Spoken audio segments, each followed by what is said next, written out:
Hey guys, welcome back to the channel, and here we are, the finale of The Last of Us Season 1. I can't believe we got here already, 9 episodes.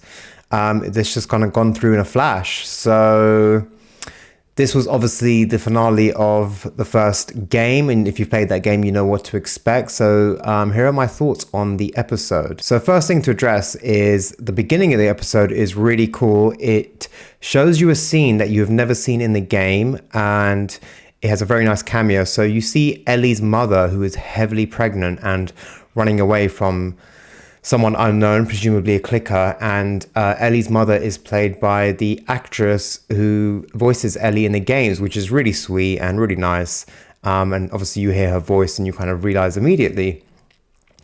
So Ellie's mum goes to this kind of safe house, and her water breaks and she kind of goes into this room alone. It's an excellent harrowing sequence with basically no dialogue. And she is about to give birth when a clicker breaks into the house and attacks her, and she fights her off. Ellie's mum fights off the clicker and survives, but whilst doing so has given birth to Ellie. She then looks at her leg and sees that she has a bite. So obviously the clicker has bitten and infected her, or scratched and infected Ellie's mum whilst giving birth to Ellie. And then you see this kind of poignant scene where she hands over Ellie as a baby to Marlene with Ellie's mum's knife, which is a knife that Ellie keeps with her.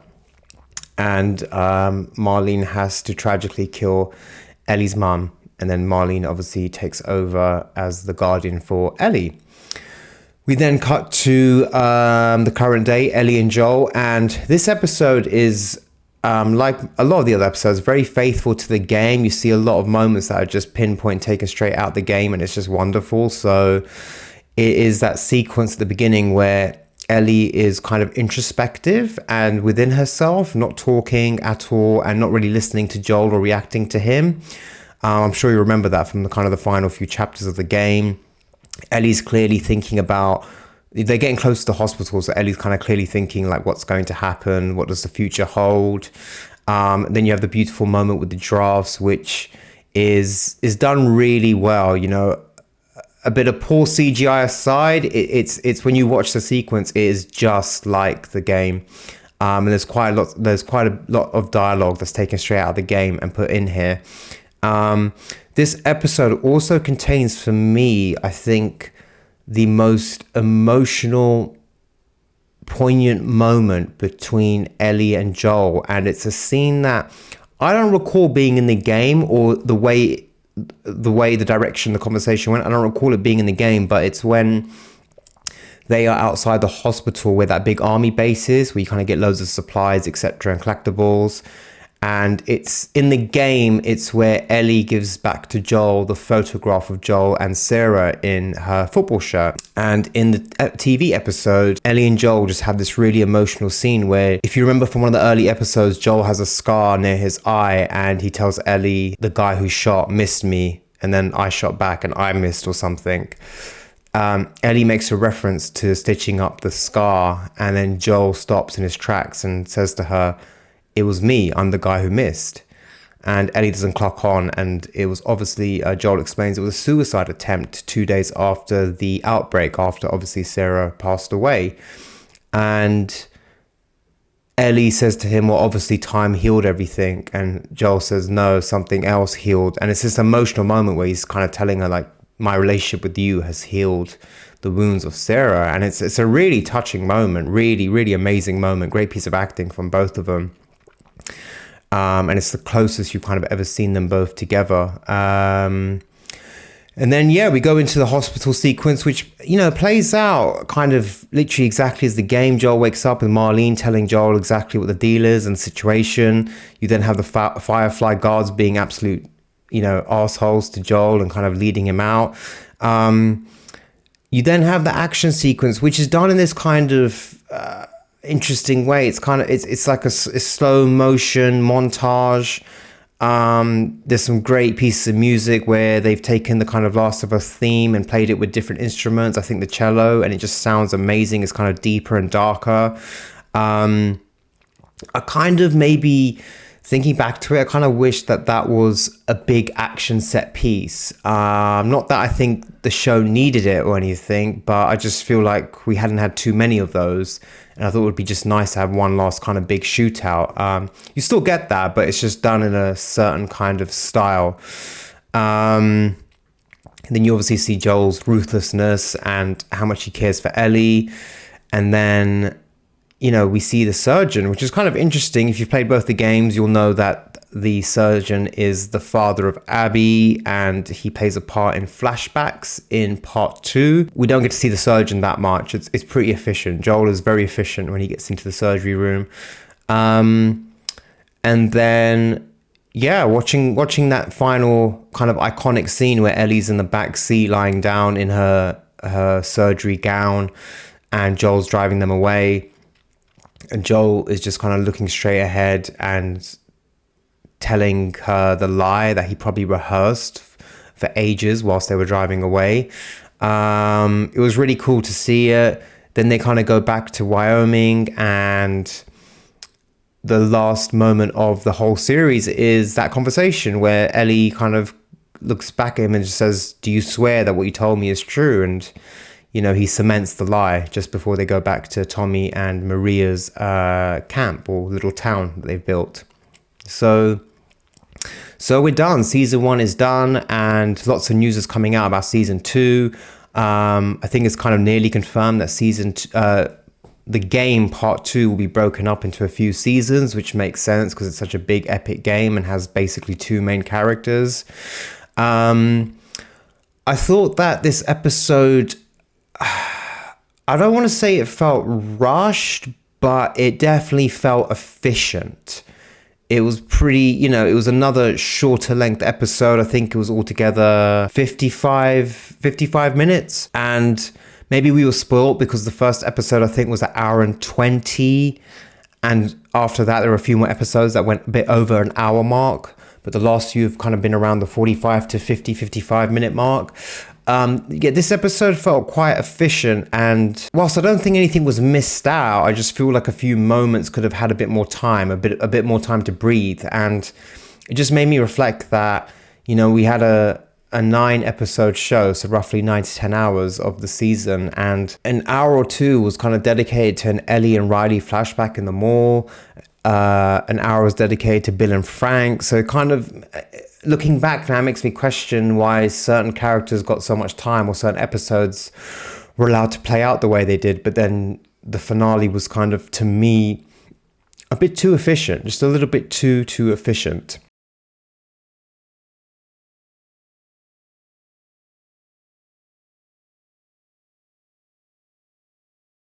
In the build up to this last episode as well, I think Bella Ramsey was quoted as saying that the finale will divide people massively, and I saw kind of a few headlines. I was trying to avoid spoilers today on the internet. I saw some headlines about how it differs from the game, and when I finished the episode, I'll be honest with you, I was a bit confused. I wasn't quite aware of what was the thing that was going to divide us all, and I wasn't even that clued up about what changed from the game. To me, I thought it was a very faithful episode, but then looking into it a bit more, I think it's the fact that they kind of explain how Ellie got infected in terms of the scene at the beginning with Ellie's mum, and I just thought it was pretty cool. I thought it was very good. If it differs from the game, I have no issue with that. I actually thought it was a very fascinating take on it, and a very, very visceral for, you know, a woman to be infected as she was giving birth to her daughter. And obviously something's happened in terms of body, biology, science that makes Ellie immune.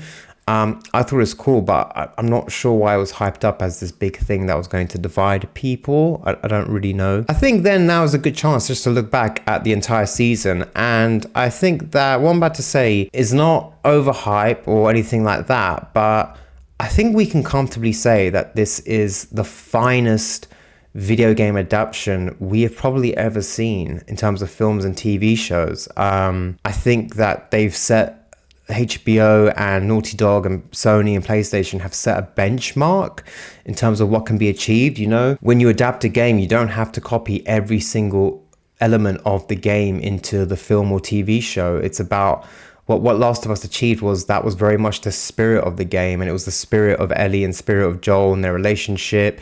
It had the energy of the game, and they very smartly and aptly adapted it to the format of a TV series. And they kind of knew this is for a TV audience, and also an audience that won't be like us, who love the game and have played the game thoroughly and hopefully platinum the games. They did a great job adapting it. And yeah, I hope this does set a benchmark, because we're entering an era now where I think we're going to see loads of video game adaptations. It sounds like PlayStation and Sony are really pushing forward. I think that there's a God of War series to be made, perhaps a Horizon one as well. I know that I think Netflix bought the rights to the BioShock series. There's going to be a lot of video game IP being adapted, so hopefully this could be kind of the benchmark setter for this new era of video game adaptations. And then looking ahead to the part 2 game being adapted into hopefully, multiple seasons. I can't see part 2 being adapted into one season of television, especially if it's 9 episodes. I just don't know. I don't know how you would do that. Part 2 is really epic. It almost has 2 main characters and 2 different narrative threads that obviously interweave, but they're their own stories. I'm really intrigued to see who will play Abby and the characterization of Abby, because like probably most people, when I played part 2, I wasn't very fond of Abby for obvious reasons straight away, but as I played as her and learned her story and her backstory, I really grew fond of her. And she had every right to do what she did, because obviously that that game is about the cycle of revenge that never ends. The one thing I would say I'm a bit unsure of going into part 2's adaptation is, I don't know how. I think Bella Ramsey's been fantastic as Ellie in season 1. I don't know how she will fare as the older Ellie from part 2, because it's a very different character from who she's in part 1. She's about 18, 19. She's a mature young adult. She's physically taller and stronger, and she's just a lot more experienced. She's had a few relationships now in the camp, and in part 2, she becomes very angry. This is a very angry Ellie. She's full of vengeance. She's brutal at times. She's cold, ruthless. She does whatever she has to do to get her revenge. And I don't know. I just can't right now see Bella playing that version of Ellie. I hope, and I may be very wrong. So that was the final review. I don't know when season 2 will come out. I'm hoping that more and more news will be coming out shortly. And I guess eventually when season 2 comes on our TVs, I will go back to reviewing those. But I hope you've enjoyed this series. I hope it hasn't spoiled anything for you if you clicked on it by accident without watching an episode. And most of all, as I always say, if you haven't played these games yet and you're not sure about them, definitely give them a go. Like, try Last of Us, go in there with an open mind, because I think you'll really love it. I didn't like the game the first time I played it back in, I think, 2014. Maybe I had to mature a little bit, but eventually it became one of my favorite games of all time. 1 and 2. So they just remastered part 1 for the PS5. So if you own a PS5, you should definitely check that out. But yeah, play the games. And if you haven't watched the show, definitely give this show a chance. I think it's been amazing and one of my favorite TV series I've seen in a long time. So I will put a link to the games on the PlayStation Store in the description below. And as always, thank you so much for watching. Thank you for subscribing to the channel, and I hope you enjoy these videos. Take care.